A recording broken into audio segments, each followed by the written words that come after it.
Death, loss, grief. These are all very strong and intense things that the human race will experience. And from a young age, children are exposed to concepts of death and loss on TV, in books, and in real life. And if not handled correctly, portrayals of death and loss in media can be scary for children and can perpetuate harmful conceptions on how to handle grieving after death and loss. However, I believe that there are ways to sensitively and thoughtfully introduce children, specifically middle graders, to the idea of death and loss, framing them as sad but still okay, and that life continues after death. When you put these experiences into middle grade literature for students to read, it can help students to understand these ideas and give them a space to reflect and see themselves and others in these stories. So this whole concept is exactly what we are going to look at today. And as I approached this very broad spectrum of ideas, I really had one overarching question, which is, how does middle grade literature help students to understand and cope with the ideas of loss and grief in an approachable manner? And as I was kind of doing my research and going throughout this, I had a few sub questions that I looked at as I was looking at different things. And these questions are, how do middle graders respond to ideas of death? How is loss discussed in the two books that I'm focusing on? And why is it important to talk about death and loss in books? And how does it help to normalize the grieving process? In regards to question 2, there are two books in particular that I wanted to focus on as I talk about death and loss in middle grade literature. And these books are Elf, Dog, and Owlhead by M.T. Anderson and Doll Bones by Holly Black. Both of these books contain discussions on grief and loss that I believe are so important for middle graders to read and to understand. But one important distinction that I want to make before we get into this whole project is the slight difference between death and loss. In a journal article titled Death, Loss, and Grief Among Middle School Children, Implications for the School Counselor by J. Conrad Glass Jr., it is described that loss and grief for middle graders can be categorized in two different ways. One being death of a loved one, or 2, a major life change, which can be a transition from middle to high school, loss of friends, growing up, moving, parents divorcing, etc. So now that we have an idea of and the understanding of the purpose of this and the differences there are in death and loss, let's get into my first question, my first sub-question that I had, which is, how do middle graders respond to death and ideas of death? So to go back to the article that I just mentioned, Death, Loss, and Grief Among Middle School Children, Implications for the School Counselor by J. Conrad Glass Jr., he explains that concepts of death are formed in early childhood, and studies show that the origins of death anxiety begin early in a child's life. They say this comes from a separation anxiety response. In this separation response, children experience a type of grief in reaction to their mother leaving them for a period of time. So even at a very young age, children have this loss response. But as children get older, around middle school, their separation fears that they had as more infants are replaced by fears of being taken away by an agent of death. Glass quotes Matter and Matter by saying, in late childhood and adolescence, children come to have more adult interpretations of death, where death is seen as being irreversible and universal, but their own deaths are seen as being far into the distance. And I think it's important to note that later on in this article, Glass explains that middle school students have the same aspects of grief as adults: anger, loneliness, fright, sadness, guilt, denial, helplessness, but they express these aspects in ways that are appropriate to their developmental stage. And this is really important because of this difference in expression, middle graders are often left behind by those around them because they are not exuding the typical signs of grief. And people often think of children as resilient and able to bounce back quickly, and that children are not people who are capable of complex emotions, that they have no clue how to handle these. No one's ever taught them how to handle them. And Glass also explains in this that after significant loss, older children or young adolescents will often feel helpless or frightened, and they may want to retreat to childhood where they feel a sense of protection from death and loss, but they often feel compulsion by social expectation to act more like an adult. So this builds off of this last point that I just talked about, where middle graders are getting left behind in grieving because they often feel pressured to act like an adult and to just move on by the people around them. And this really perpetuates unhealthy models of grieving and further harms middle graders as they are trying to move forward from an experience of death or loss. So an important statistic that I think needs to be shared before we move on to like the main content and like looking at the books is from this study that Glass did with approximately 211 middle school students, in which, quote, to the question, of the losses you have experienced, including death, which ones would you consider to have the most impact on your life? The students could list as many as 3 responses, and death, moving, and loss of a best friend were the top 3 answers. And I feel like this puts an important framing in because this circles back to the fact that loss is more complex than just death, which can leave middle graders feeling confused and unable to process their emotions because they don't understand that dealing with grief can be from different forms of loss, not just losing someone to death. So now that we have a basis on how middle graders view and process death, let's shift gears and look at the 2 books that I am focusing on and how they discuss death and loss. But before we get into those actual books, I want to take a look at how death and loss is traditionally talked about in middle grade and children's books, so we can understand how the 2 books that I'm going to talk about are different than how it's traditionally been talked about. So the article Death as Presented in Children's Books by Robert Carr summarizes the different discussions of death in children's books throughout the years, and the different types are as follows.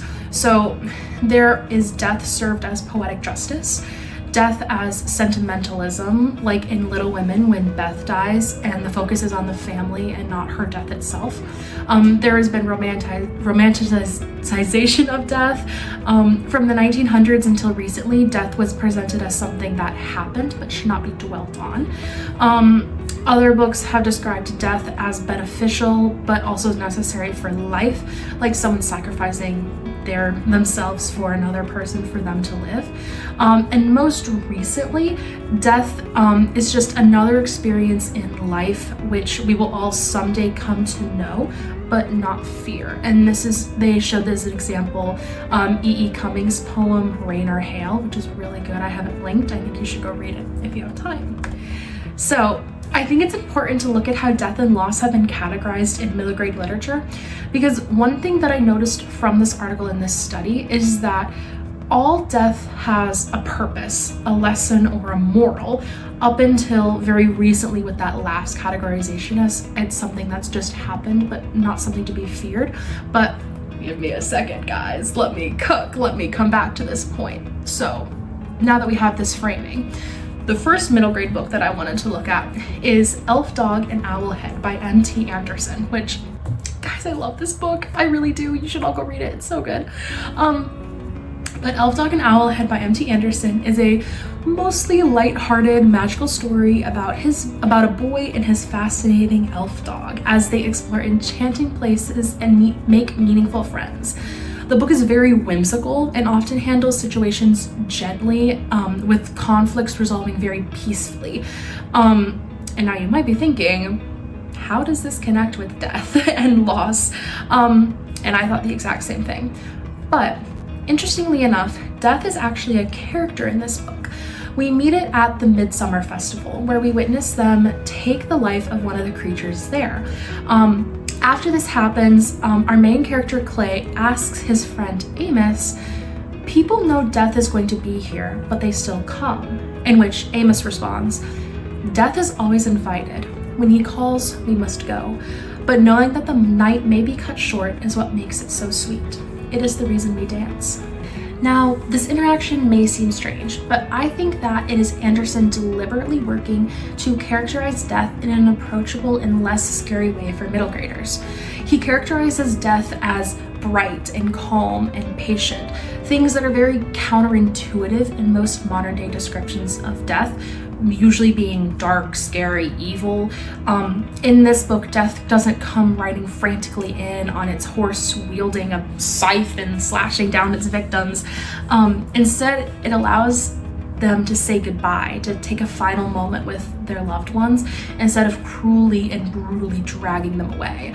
I want to contrast this with the movie Puss in Boots: The Last Wish, which came out in 2022, where death is portrayed as a violent wolf lurking around every corner, ready to slash you down and kill you. There is no warmth, no patience, only a mission that he has to complete. However, in Elf Dog and Owlhead, death is very different. Death lets the creature that it killed have its final moments with its loved ones before it takes him. And so death's portrayal is very interesting in this book. The second book that I wanted to highlight and look at is Doll Bones by Holly Black. While this is a middle grade horror novel, which is very interesting, I also recommend you go read. But while this is a middle grade horror novel, that follows three friends as they attempt to bring a haunted doll back to her gravesite. This book more so discusses themes of loss as growing up and going through changes. And the three main characters, Zach, Poppy, and Alice, grew up playing in-depth imagination games with each other. However, as they get older, all three children are kind of growing into their own person. Zach is becoming a basketball player, Alice is becoming more involved in school plays, and Poppy, while becoming her own person as well, is feeling stuck and left behind by her childhood best friends. And as they all transition into late middle/early high school, she feels as if she is being isolated and that her friends are leaving her. It is never explicitly said that she is grieving like using the word grief, that she is grieving the loss of her childhood, but every decision that she makes seems to come from a place of grief. She essentially makes her friends go on like the whole adventure of this book, so that they could experience kind of the imagination games and the adventure that they used to when they were kids. So this grief and feeling of loss is expressed even more clearly when, after the three children are caught sleeping in a closed library, they realize that they have somehow lost the haunted doll, and tension builds. They're all kind of mad at each other, and Poppy bursts into a monologue all about their friendship, ending with, quote, "I hate that everyone calls it growing up, but it seems like dying. It feels like each of you is being possessed and I'm next." This is huge, to me at least, because in this, Black is fitting loss of friendship and growing up into the same category as dying, which is something that most middle graders might not have heard of or understand. I know at least I didn't understand these two were similar until I was in college. So having this type of language written into middle grade books is so important for middle graders to understand. But again, we'll come back to this later. I promise this all connects. So why is it important to talk about death and loss in books, and how does it help to normalize the grieving process? So there is so much research talking about this, so I'm gonna try and summarize it in as a non-confusing way as possible. Going back to Glass once again, he states that learning about losses, death, and grief may help students to be better prepared to cope with these experiences. And one of the best ways to do this is through literature and books that are accessible to students. I also want to draw our attention to Rudine Sims Bishop's idea of windows, mirrors, and sliding glass doors. And I'm going to summarize kind of her work and ideas real quick because I could go on talking about her forever. I said I was an English nerd, I'm also an education nerd, so yeah. But essentially, books can serve the purpose of a mirror, window, or a sliding glass door. When a book is a window, it can provide glimpses into something that is real or imagined, familiar or strange. It can let the reader look into something that they may have had no experience with. The windows can also be sliding glass doors, offering readers a way to walk into the story through their imagination and become a part of whatever was created by the author. And finally, when a book is a mirror, it can transform human experiences and reflect them back to us. And in that reflection, we can see our own lives and experiences as part of the human experience. And when thinking about death and loss in middle grade literature, I think it's so important to view these books that I just talked about through Bishop's concepts. When executed correctly, middle graders can find themselves in these stories and use the characters and their experiences as a blueprint on how to walk through grief. For example, both books that I looked at show that your life can go on after someone you love dies or after you've experienced a great loss or a change. In Elf, Dog, and Owlhead, Amos and Clay were playing a ball game, and then they see the scene where death happened. And after these events, it is said, quote, "They went back to their ball game." That's it. This shows that after death, life can go on. The world doesn't end and things are okay. Grief exists, but so does continuity. And for younger readers, this reassurance can be so powerful. Loss may hurt, but life goes on and it's possible to continue. In Doll Bones, after the grief of growing up and losing your childhood is expressed, the three characters are able to have a conversation and repair their friendship that was kind of falling apart. And what I love is that the book ends with this conversation. And I'll put it on the screen so you can read along with me. So, "This was our last game," Poppy said. "This is the end of our last game." "Oh, I don't know," said Zach. With the queen gone, the kingdoms are going to be in turmoil, a world in chaos. Maybe we can't play it the way we used to, but we could still tell each other what happens next." "Chaos, huh?" asked Alice, a slow grin spreading over her face. "Sounds like fun." Poppy smiled, a familiar, scheming smile, her eyes alight with new hope. "You want to play?" she asked. This conversation, specifically the lines said by Zach, show that when you grow up, things are going to change. That's inevitable. But when you have the right people around you, it's not as scary. Things can change, but you can grow. This framing of loss is so important for middle graders because they are transitioning into new periods of their lives. They need reassurance that everything is going to be okay. And this makes me think of one of my most favorite phrases and one that I want to instill on my future students when I become a teacher. And it's the phrase, "It will be okay." And this sounds normal, but as someone who grew up suppressing their feelings by saying, "It's okay, I'm okay," when I really wasn't, this change in language to "it will be okay" provides a space to feel while not neglecting the fact that life moves on and things will eventually be okay. And I think this is the heart and the mentality of these two middle grade books and their thoughts and things that they discuss around death, loss, and grief. While things may not be okay right now, they will be in the future. Shifting focus slightly, I do want to talk about the importance of handling topics of death and loss sensitively in middle grade literature. In a journal article titled "Death and Dying in Children's Literature, an analysis of 3 selected works by Robert G. Delisle and Abigail S. Woods, they do something very similar to what I am doing, just with some older novels. But one important thing that they point out is that if we are to help children deal with this stressful situation, it is necessary that we as educators evaluate any books which have as one of their purposes the presentation of death and dying. Essentially alluding to the fact that there are some books that just don't handle situations of death and loss very well, and that as teachers and just authority figures in general, we need to be sensitive on what books we are giving to adolescents and students, and regardless on how they handle loss, because it could end up doing more harm than good. So, remember what I said a little bit ago with Carr's article about death and loss being written to have a purpose? Well, death and loss in middle grade literature has typically been written to teach some type of moral or lesson, but when you shift it the way that these books have, we can see that sometimes death and loss just happens, and that's okay. There might not be a reason behind it, but that's okay. To quote Amos from Elf, Dog, and Owlhead again, "Death is always invited. When he calls, we must go.